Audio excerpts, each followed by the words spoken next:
Candidate Ségolène Royal.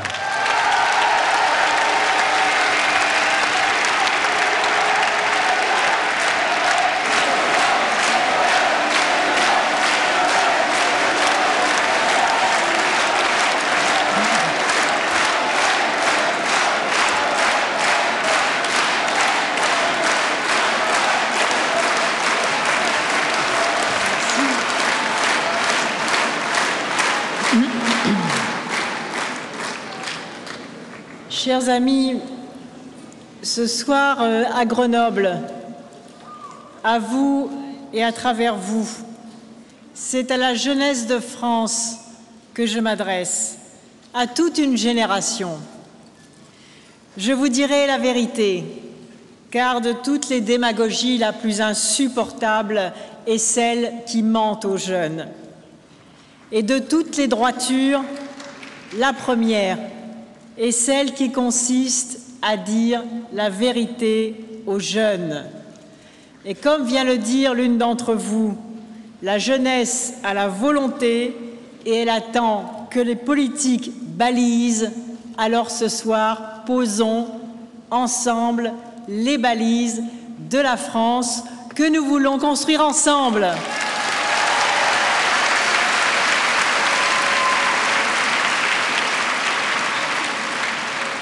Jadis, un très jeune philosophe, Paul Nizan, qui mourut sous les balles des nazis, a écrit dans Aden Arabi « J'avais 20 ans.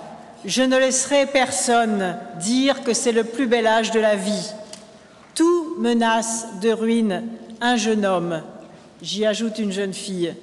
L'amour, les idées, la perte de sa famille, l'entrée parmi les grandes personnes. Il est dur de prendre sa place dans le monde.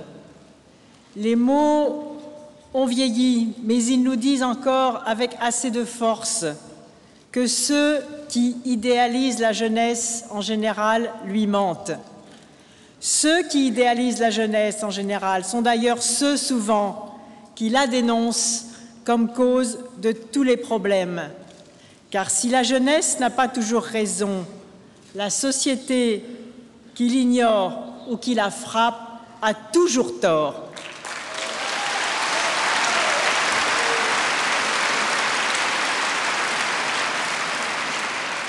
On le sait bien, vous les jeunes, vous possédez un sentiment profond de la vie, le sens du tragique et le sens de la fête. Je crois que la jeunesse est à la fois angoissée par le doute sur son avenir, on vient de l'entendre encore ce soir, mais aussi porté par la passion de l'espérance. Et ça aussi, nous l'avons entendu ce soir. Alors, qu'est-ce qu'une femme socialiste, candidate à la présidence de la République, peut vous dire ce soir qui ne soit pas convenue et qui ne triche pas avec vous? Qu'elle sait tout?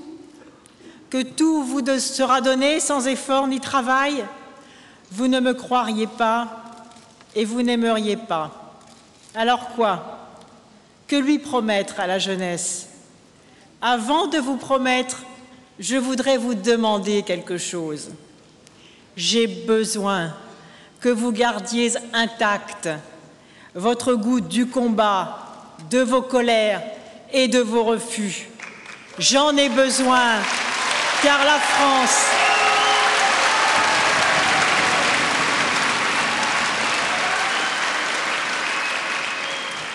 J'en ai besoin, car la France a besoin de votre capacité d'indignation, de mobilisation et d'imagination.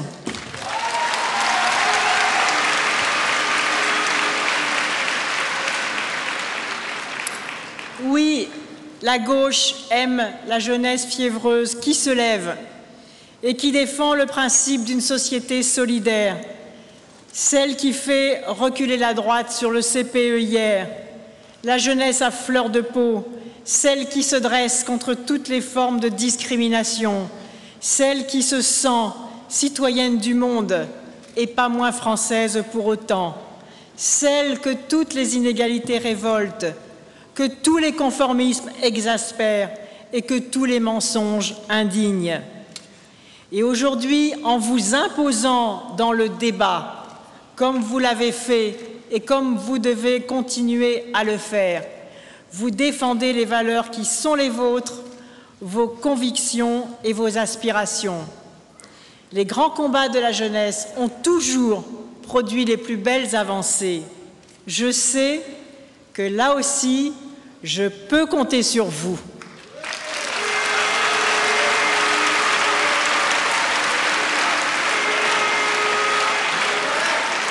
La jeunesse de la France, à laquelle je m'adresse ce soir, est celle pour qui la République n'est pas seulement un concept abstrait, mais un engagement vivant. Celle qui met sous sa garde dans les écoles les enfants étrangers sans papier menacés d'expulsion. Celle qui lance les chantiers humanitaires aux quatre coins du monde. Celle qui maintient une vigilance et une solidarité intacte contre le sida, fléau cruel pour tous, mais encore plus injuste pour les jeunes. Vous me l'avez souvent dit sur le site Désir d'avenir et dans les débats participatifs auxquels nombre d'entre vous ont pris part. Comme l'a dit l'un d'entre eux le 25 janvier, être jeune, je le cite, c'est souvent être inquiet. C'est d'aborder l'amour avec un sentiment de risque et de danger. C'est être cerné de discours de terreur et de discours culpabilisants.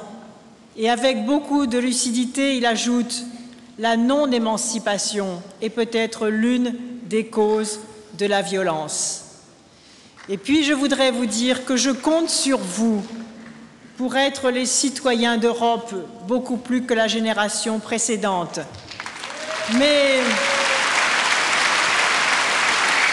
je crois à cet engagement pour l'Europe, mais elle reste à définir et à construire, et je connais votre vigilance et vos refus. Je compte sur vous pour construire cette Europe, celle qu'aujourd'hui font vivre les élèves et les étudiants dans les lycées et les campus de l'Union européenne, en créant ces dizaines de milliers de liens familiers, amicaux et affectifs et humains qui me permettront demain de donner un nouveau souffle à l'Europe que nous voulons. Je voudrais vous dire que j'ai reçu. Vous ne voulez plus être otage du quotidien, vous voulez un avenir, moi aussi, et nous allons le construire ensemble.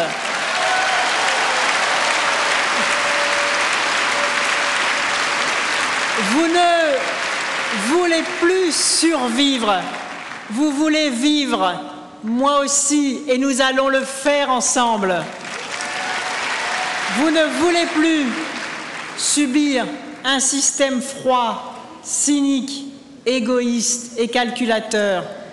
Vous voulez construire une nouvelle France et nous allons la faire ensemble. Cette élection est un choix de civilisation entre l'humanisme et l'égoïsme, entre la fraternité créative et la concurrence destructrice, entre le respect pour chacun ou la guerre de tous contre tous. Alors je veux contribuer à vous offrir une perspective. Je veux que nous bâtissions ensemble une nouvelle donne avec la jeunesse de notre France que nous aimons. C'est vrai, 2007 ne doit pas être une élection pour rien. Par respect pour vous, un beau mot que celui de respect qui revient si souvent dans les textes de rap. Par respect pour celles et ceux qui vont souvent voter pour la première fois. Par respect pour celles et ceux qui se sont mobilisés pour que vous vous inscriviez sur les listes électorales. Je n'accepterai pas, et vous non plus, que le débat soit dévoyé, escamoté par le jeu de pièges, de manœuvres subalternes, de harcèlement injurieux ou illicite.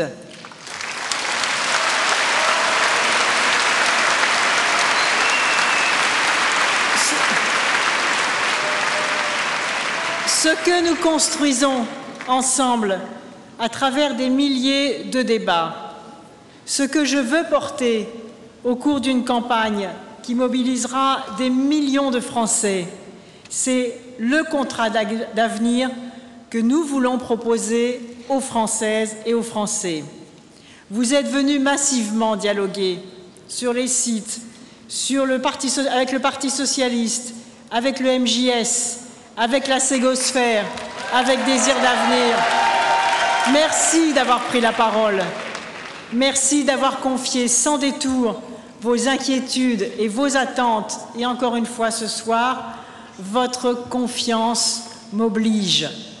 Et je voudrais vous dire qu'il n'y aura pas de nouvelle donne, qu'il n'y a pas de pacte entre générations sans une vision partagée de l'avenir.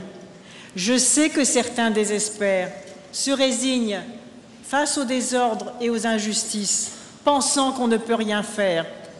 Eh bien, moi, je suis venue vous dire, construisons ensemble les fondations d'une France accueillante à tous ces jeunes. Ouvrons-leur la porte, car aujourd'hui, les portes et les fenêtres leur sont fermées.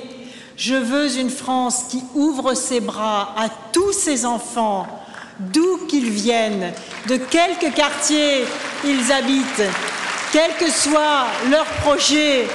Et cette France-là, il y a un immense chemin à parcourir pour que chacun s'y sente bien. Et d'abord, connaître et exercer ses droits, entendre et remplir ses devoirs, pourvoir à ses besoins, assurer son bien-être, sont les ressorts d'une société qui va de l'avant. De renoncement en renoncement, notre société demeure en manque d'idéal. Et pourtant, tout dépend de nous. Je vais vous faire une confidence. De qui dépend que les choses ne changent pas? De nous. Mais de qui dépend que les choses changent? De nous aussi. Alors, avec vous et pour vous, les choses doivent changer. Les choses vont changer en 2007.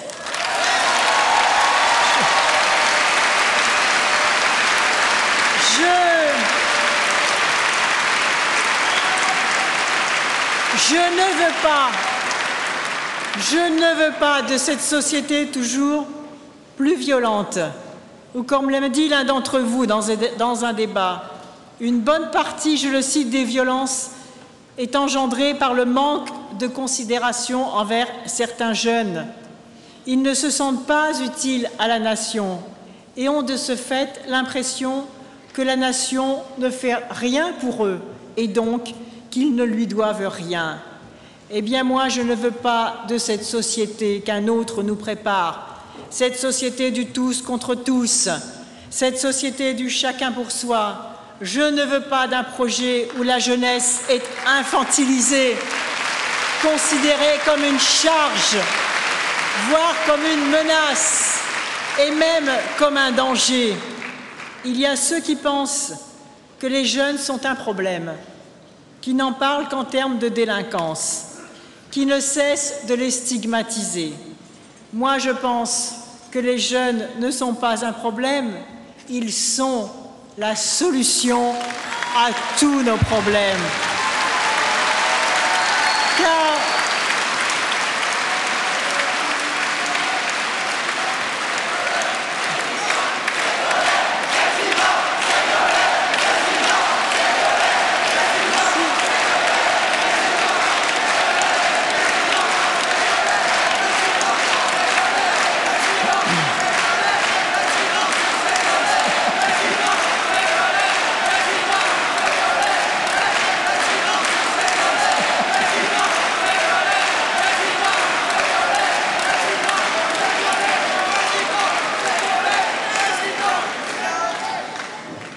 société qui a peur de sa jeunesse est une société qui n'a plus confiance en elle.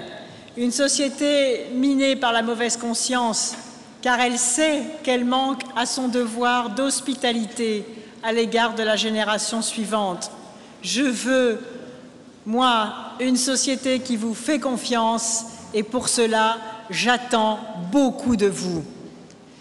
Et voici ce que disait en décembre dernier un jeune dans un débat participatif de Bretagne.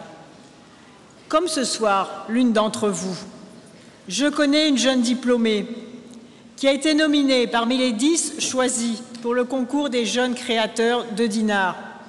Elle a eu des prix internationaux de design. Et quand elle cherche un emploi, on lui demande 5 à 10 ans d'expérience minimum.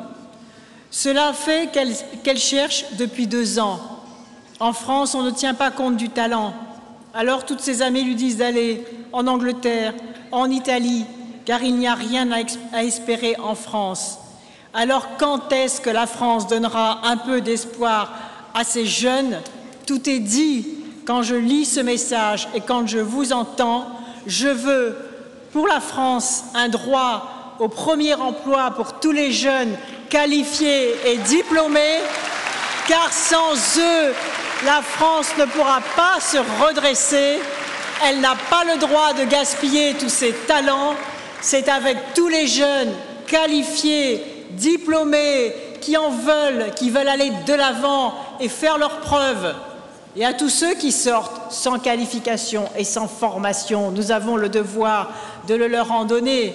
Mais toute cette énergie-là qui est aujourd'hui gaspillée, je veux que demain, ce soit le carburant de la France, notre moteur écologique, car c'est de l'énergie renouvelable que vous avez. Alors, en avant avec cette énergie!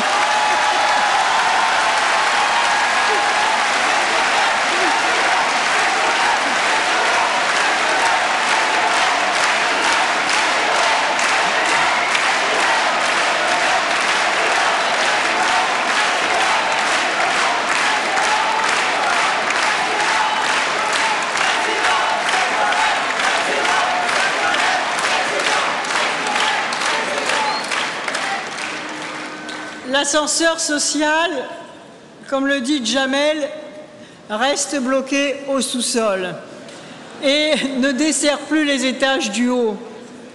Et le modèle que la droite propose à nos enfants face aux grandes transformations du monde se résume à peu près à ceci. Sois compétitif, ne pense qu'à toi-même et surtout tais-toi. Est-ce que c'est là que vous voulez? Entre la génération des 30 glorieuses et les 5 années piteuses, il y a parfois un fossé d'incompréhension et d'indifférence. Et je vous le dis ce soir, un ordre n'est pas juste qui fait peser sur vos seules épaules les baisses d'impôts accordées aujourd'hui aux plus riches, car elles ne sont rien d'autre que les dettes de demain qu'il vous faudra acquitter. Un ordre n'est pas juste qui vous lègue un système de protection qui protège de moins en moins. Ce n'est pas un ordre juste que de laisser perdurer des inégalités qui ne cessent de s'aggraver tout au long de la vie, de l'enfance à l'âge de la retraite, selon que l'on est né à Neuilly ou à Vaux-en-Velin. Pourquoi et au nom de quelle loi écrite ou de quelle sentence secrète Pierre ou Paul aurait-il plus de chance que Jamila? Un ordre n'est pas juste lorsque, à diplôme égal, les femmes, les jeunes filles gagnent encore 20 à 30% de moins que les garçons. Ça, je dis que le pacte social, il est rompu et que nous le rétablirons. Un ordre n'est pas juste.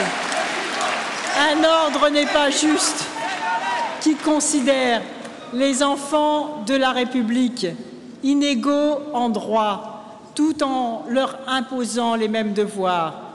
Et ne pas entendre cette revendication bloque l'avenir de toute une génération pour qui la justice, la dignité, l'égalité sont devenues les aspirations vitales et la surdité devant cette demande légitime, déjà un cri de souffrance dans les quartiers ou dans le milieu rural isolé, est synonyme de désordre et d'injustice. Je ne peux pas m'y résoudre. Il ne suffira pas d'envoyer tous les bataillons de police et de gendarmerie. Cela n'y changera rien, sinon que nous aurons plus de violence encore, des frustrations, des humiliations et des tensions. Car on sait bien que dans les banlieues où les révoltes se sont levées en 2005, rien n'est réglé. Par les mots de la provocation, rien n'est réglé. Au contraire, la situation se dégrade. Le couvercle a été mis avec l'espoir qu'il tienne jusqu'à l'élection, à moins que l'organisation de l'insécurité devienne un argument de campagne pour faire peur dans la dernière ligne droite et frapper les esprits.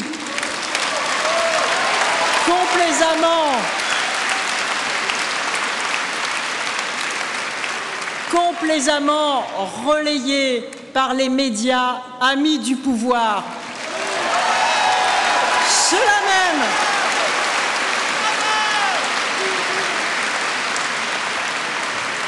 Ceux-là même qui se demandent tous les jours si je vais tenir et pourquoi il ne faudrait pas changer de candidate. J'entendais ça ce matin. Alors ces médias amis du pouvoir qui relaient tous les coups, tous les pièges, toutes les choses-trappes, je leur dis ce soir qu'avec vous, nous n'avons pas peur et que nous resterons debout.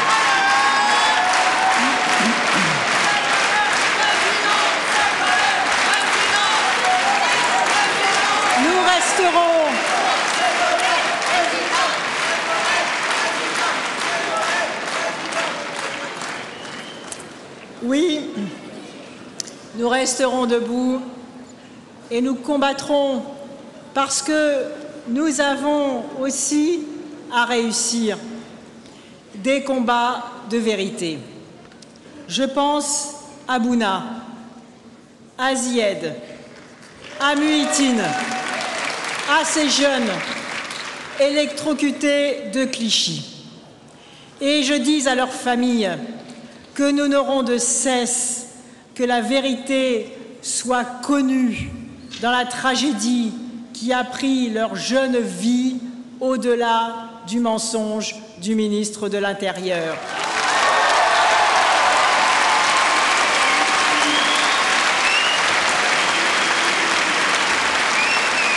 Car il n'y a pas pour moi de jeunesse, l'une qui serait vouée à la réussite et l'autre qu'elle se débrouille, condamnée à l'échec.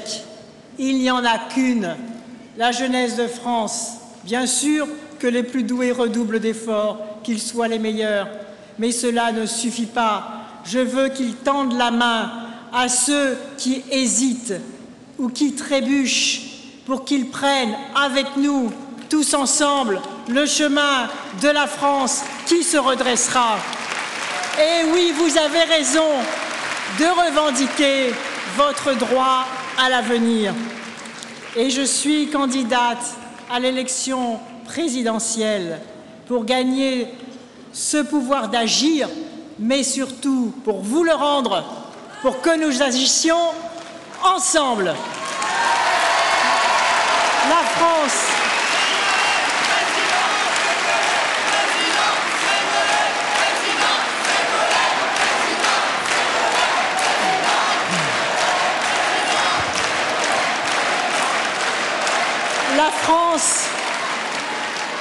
La France de demain, c'est vous. Vous êtes les meilleurs experts de votre propre vie. Cette expertise citoyenne que vous avez si bien exprimée, celle de Karim de Toulon qui ne comprend pas pourquoi il doit subir plusieurs fois par jour les contrôles d'identité, celle d'Élise de Paris qui doit cacher qu'elle est enceinte à ses futurs employeurs lors de ses entretiens pour espérer décrocher un emploi, celle de ces étudiants qui créent et qui pourtant doivent cautionner sur leur patrimoine propre les découvertes et ne leur fait pas confiance. Ce sont ces enfants et petits-enfants de mineurs, d'agriculteurs, de salariés des grandes industries à qui l'on a dit rien ne sera plus comme avant et qui demandent sans succès à être aidés pour reconstruire l'après. Ce sont ces milliers de jeunes qui croient en la valeur travail, mais qui, chaque jour, se rendent compte à quel point il est dévalué, il a été sapé par la précarité, avec pour seul horizon un stage non rémunéré, la précarité et l'incertitude. Ce sont eux qui ont érigé la précarité en norme de référence, qui ont détruit la valeur travail et qui n'ont plus aujourd'hui aucune légitimité politique pour la défendre. C'est nous qui la défendrons parce que c'est le respect du salarié et du travailleur, la sécurité dans le contrat de travail, le salaire décent et durable qui constituent les fondamentaux de la valeur travail et non pas le contraire. C'est la précarité qui tue la valeur travail. Ce sont les bas salaires qui tuent la valeur travail. Ce sont les salariés jetés qui tuent la valeur travail. Ce sont les exonérations fiscales aux plus riches qui tuent la valeur travail. Ce sont les rémunérations scandaleuses des hauts dirigeants d'entreprise et les stock options qui sapent la valeur travail. Ce sont les inégalités économiques et sociales qui sapent et qui gangrènent la valeur travail. Alors il nous appartiendra de la remettre debout, cette valeur travail, de lui remettre tout son sens. Et pour lui redonner tout son sens, il faut mettre en avant l'investissement dans la valeur humaine, dans l'humain, et non pas dans le capital prioritairement. Et je le dis ici, je serai la présidente de la République qui réalisera ce que la gauche a souvent promis, mais jamais réalisé, faire en sorte qu'une bonne fois pour toutes, le travail soit moins taxé que le capital.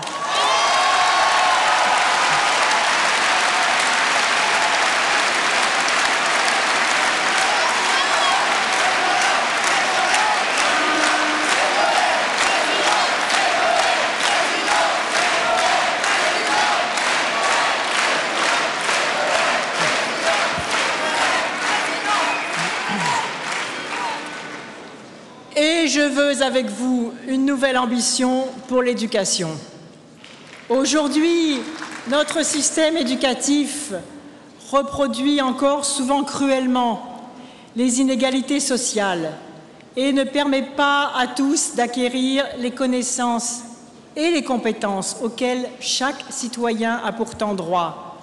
De la maternelle à la fin des études, que ce soit dans les centres d'apprentissage ou à l'université, beaucoup doutent de leur droit d'accès dans une société où l'incertitude professionnelle domine. La France doit investir massivement dans l'éducation.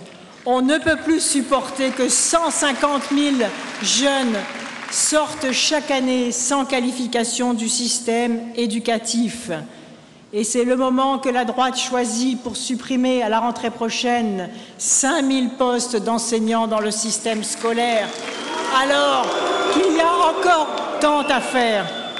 Donner à chaque jeune le bagage nécessaire pour affronter la vie professionnelle et la vie tout court est un objectif non négociable. Et si l'ambition républicaine des qualités scolaires doit enfin être réalisée, l'excellence scolaire doit aussi être présente sur tous les territoires. Des classes préparatoires aux grandes écoles seront implantées dans les quartiers où elles ont toujours été absentes.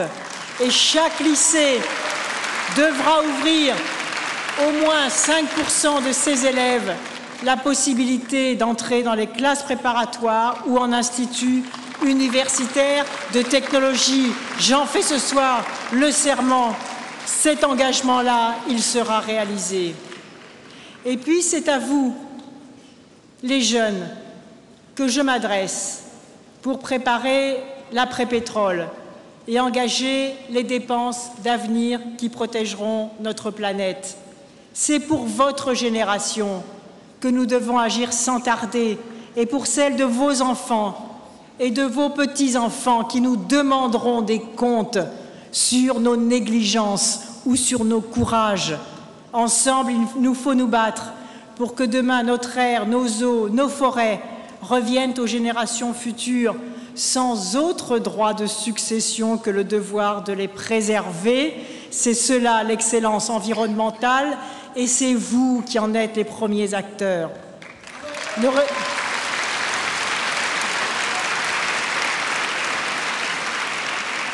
Et la réduction des inégalités nord-sud en dépend. C'est vous, les combattants de la réduction des inégalités entre les pays riches du Nord et les pays pauvres du Sud. C'est sur eux que va peser massivement le réchauffement de la planète. C'est là que se trouvent les foyers de guerre et de conflits, les déplacements massifs de populations à la recherche d'eau potable et fuyant les zones qui se désertifient. Ce défi-là, nous avons à le relever parce que nous ne nous sauverons pas tout seuls.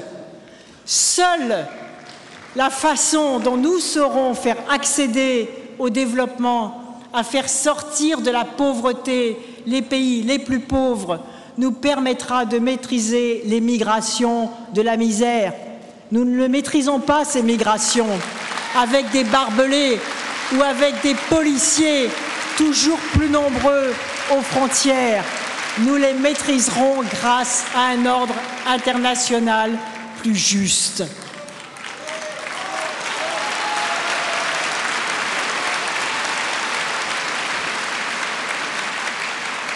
Et enfin, aussi, je veux une nouvelle donne avec la jeunesse, quand l'état de santé des jeunes se dégrade. Un étudiant sur 4 renonce à des soins faute d'avoir les moyens d'aller chez le médecin. Aujourd'hui, la prévention est beaucoup trop faible, alors que la polyconsommation de drogue fait d'ores et déjà des ravages. Je veux la mise en place d'une carte santé jeune pour que les jeunes puissent accéder aux consultations médicales gratuites. Et parce que je pense que les grossesses précoces non désirées constituent une atteinte insupportable à la liberté des filles, je réaliserai la contraception gratuite pour toutes les jeunes filles jusqu'à l'âge de 25 ans. C'est une exigence d'égalité, de liberté et de justice.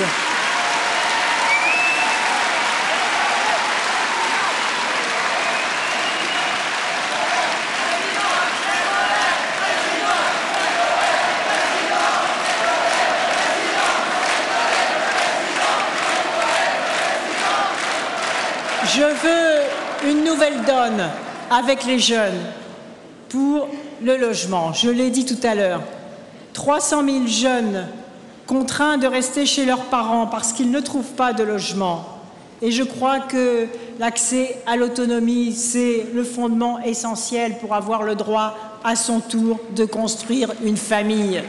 Et donc, ce besoin fondamental, cette dignité fondamentale, nous devrons la réaliser dans le cadre de cette nouvelle donne.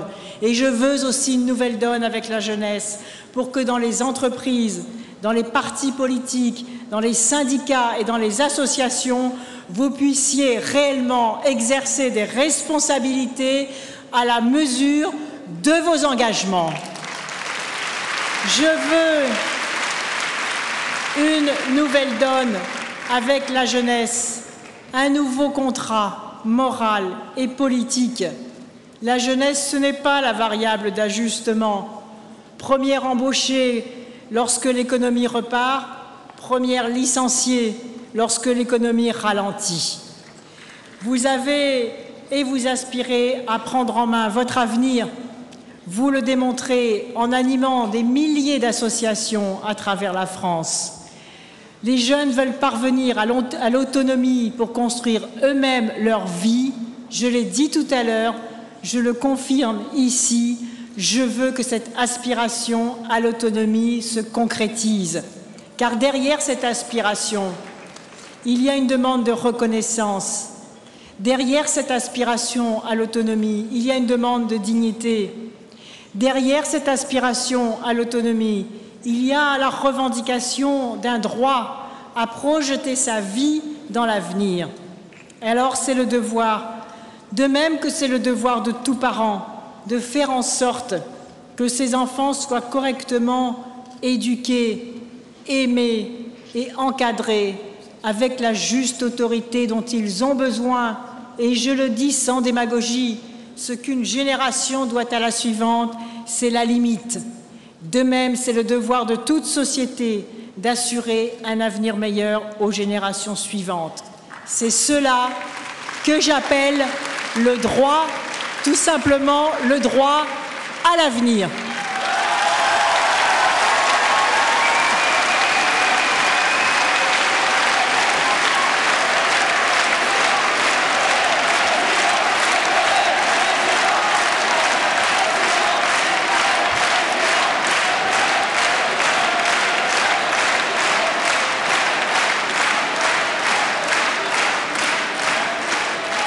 Ce droit à l'avenir que la folie néolibérale détruit. Il n'est pas normal, en effet, que tant de jeunes diplômés exercent des emplois qui demandent des qualifications bien inférieures à celles dont ils disposent et qui, dès lors, prennent la place de ceux qui n'ont pas la chance d'avoir de si hautes qualifications et qui donc perdent les emplois qui leur sont destinés. C'est le descenseur social. Je veux stopper ce descenseur social et retirer l'ensemble des générations vers le haut, car c'est un gâchis énorme pour nos sociétés. Oui, ce droit à l'avenir, nous allons le conquérir. Comme dans une course de relais, pour gagner, il nous faudra transmettre la flamme en permettant à la nouvelle génération de commencer la course dans les meilleures conditions. Je veux opposer une morale de l'action à ceux qui viennent de nous annoncer un vrai faux nouveau contrat de travail qui n'est rien d'autre que le CNE ou le CPE généralisé. Non, il faut empêcher ça. Vous êtes les enfants de la République. Et pour que la République soit à la hauteur de son idéal et des attentes de tous ses enfants, notre histoire doit être partagée et notre mémoire commune. Au moment où Aimé Césaire rejoint notre combat, je m'adresse à votre génération qui n'a connu ni la colonisation, ni la décolonisation, et qui donc, sans complexe, pourra se retourner vers son histoire pour qu'elle soit celle de tous. Et je l'ai déjà dit, je vous le redis ici solennellement ce soir, car c'est un engagement que je tiendrai. Je veux une France qui s'accepte telle qu'elle est devenue et qui considère même que c'est une chance plurielle, diverse, colorée, qui s'en réjouisse et qui sache en tirer parti.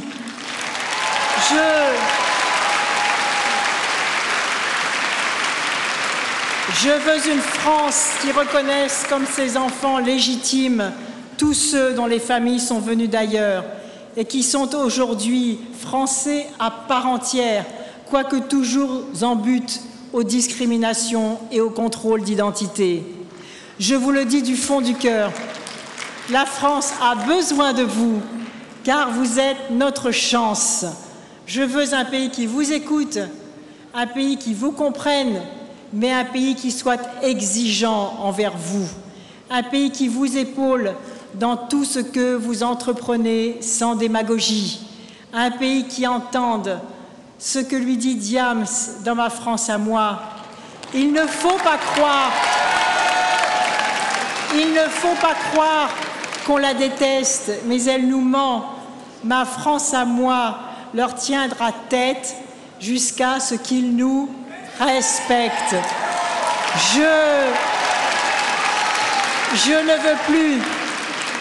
ne veux plus entendre parler de deuxième, de troisième, de quatrième génération pour certains enfants d'immigrés, alors qu'on ne le fait jamais pour ceux dont les familles sont venues d'Europe. Je ne veux plus entendre parler sans arrêt d'intégration, comme s'il vous fallait toujours administrer la preuve que vous n'êtes pas moins français que les autres, alors que ce qui fait obstacle sur votre chemin, ce n'est pas un besoin de discrimination positive, c'est tout simplement un déficit d'égalité, donc un besoin tout simplement d'égalité réelle. C'est cela le défi qu'il faut construire.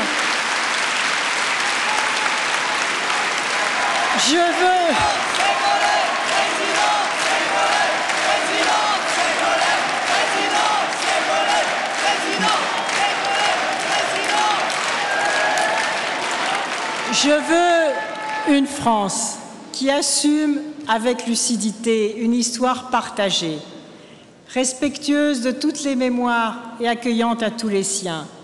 Une France fière de sa République et de sa laïcité, quand elles correspondent à ses valeurs universelles qui nous permettent de dialoguer avec le monde, sans que de vieux relents de missions civilisatrices fassent subrepticement retour dans nos mots et dans nos attitudes, ni amnésie ni repentance. Je veux une France capable de porter un regard apaisé et de poser des mots justes sur son histoire, capable de reconnaître l'esclavage pour ce qu'il fut, un crime contre l'humanité, sans effet bénéfique, capable de reconnaître la colonisation pour ce qu'elle fit, sans effet bénéfique, dominée et spoliée, capable de reconnaître la part prise par la police de Vichy dans la rafle du Veldiv et dans la déportation des Juifs français. Je veux que les enfants des harkis et ceux des militants du FLN, ceux qui vont à la synagogue, à la mosquée, au temple, à l'église, et ceux qui n'y vont pas, fassent vivre entre eux cette valeur de fraternité qui est le plus beau message de la République, en refusant tous les communautarismes. C'est à votre génération de refuser tous les communautarismes. Ne l'oubliez pas, parce qu'en grandissant, les barrières se dressent, les limites s'installent, les manipulations trouvent leur place. La recherche de je ne sais quelle paix sociale pousse les gens à se replier sur eux-mêmes et ce que l'on appelle je ne sais quelle ou quelle communauté. C'est à vous de refuser cela, parce que c'est vous qui, à votre âge, avez encore la conscience du refus de ces barrières et la soif profonde de l'universalité des valeurs. Alors pour cela, je compte sur vous.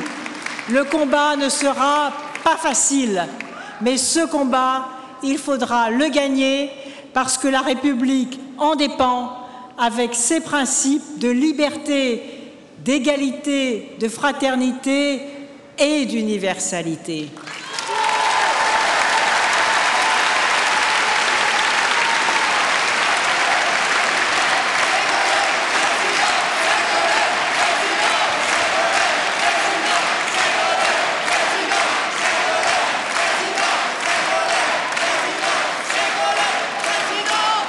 Je vous propose une nouvelle ambition contre tous les racismes et contre toutes les formes de rejet de l'autre, sous le prétexte du handicap, de la couleur, de l'origine, de l'aspect physique, du genre ou des préférences amoureuses.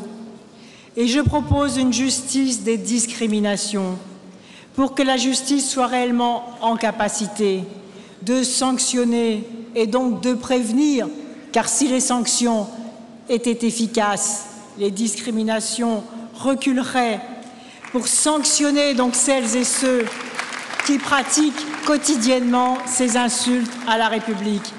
Je veux que chaque jeune Français soit en France chez lui et que chaque jeune qui aspire à venir en France pour y réussir soit aussi correctement accueilli. Je veux que chaque regard, quelle que soit sa couleur de peau, soit un signe de bienvenue. Et puis, issu aussi des débats participatifs, vous allez peut-être penser que ce rapprochement est un raccourci. Je pense aussi au droit à la mobilité. Et quand je vois des jeunes arrêtés, sanctionnés, disqualifiés, marqués parce qu'ils ont conduit sans permis de conduire, alors que l'on sait que le permis de conduire, ça coûte cher et que ces jeunes ont d'abord pas les moyens de se payer le permis de conduire. Je dis qu'au nom de ce droit fondamental, ce droit à la mobilité et ce droit à la sécurité, eh bien nous généraliserons au plan national ce qu'ont commencé à faire quelques régions socialistes, en commençant par les jeunes qui sont au premier niveau de la formation professionnelle, en commençant par les jeunes apprentis qui réussissent leur CAP, la République leur payera le permis de conduire.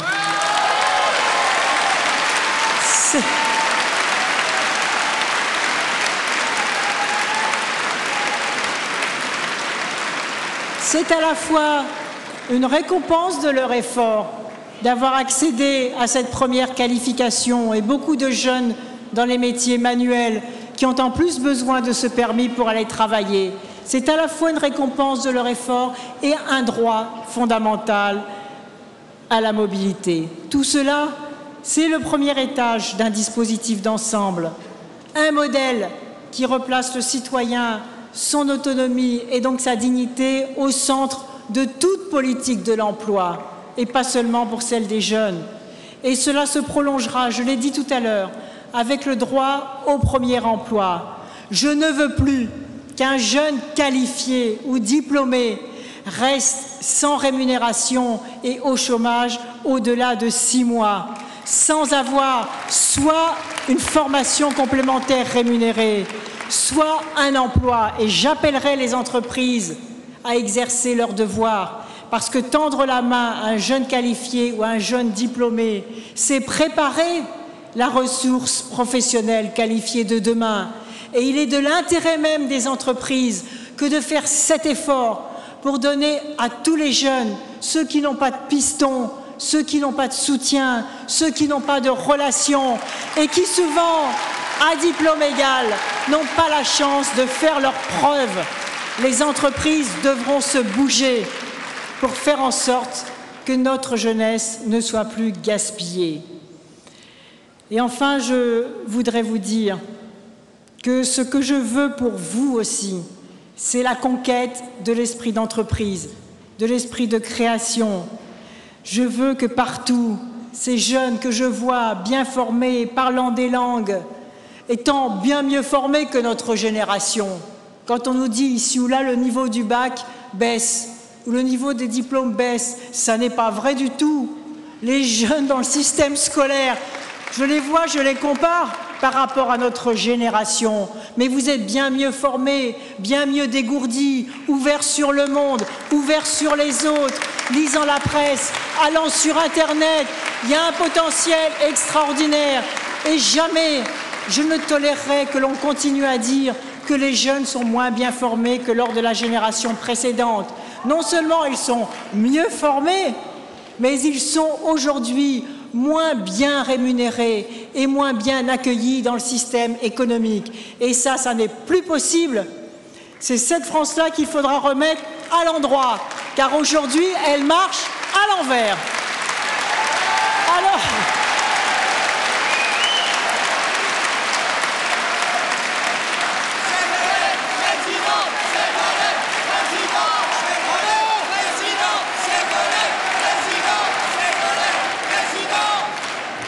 un dernier mot avant de nous séparer, mais pour nous retrouver dans d'autres réunions. Je vous invite à faire plus encore que progresser la cause des jeunes. Dans un pays qui retisse solidement les liens de respect, d'affection, de solidarité entre toutes ces générations, je vous invite à changer la France, car comme l'a dit si joliment Arthur H., c'est à nous de rendre cette modernité chaleureuse, vivante, de ne pas la laisser à ceux qui se l'approprient, qui la transforment en concept dépassé. Il faut créer une modernité colorée, rêver, dit-il, inventer notre vie, ni glacée, ni apocalyptique. Alors je vous le demande, apportez-moi votre énergie pour devenir votre présidente, la présidente de la France qui change fort, la présidente qui vous tend la main, où que vous soyez, pour que vous apportiez le meilleur de vous-même. Vive la République, vive la France!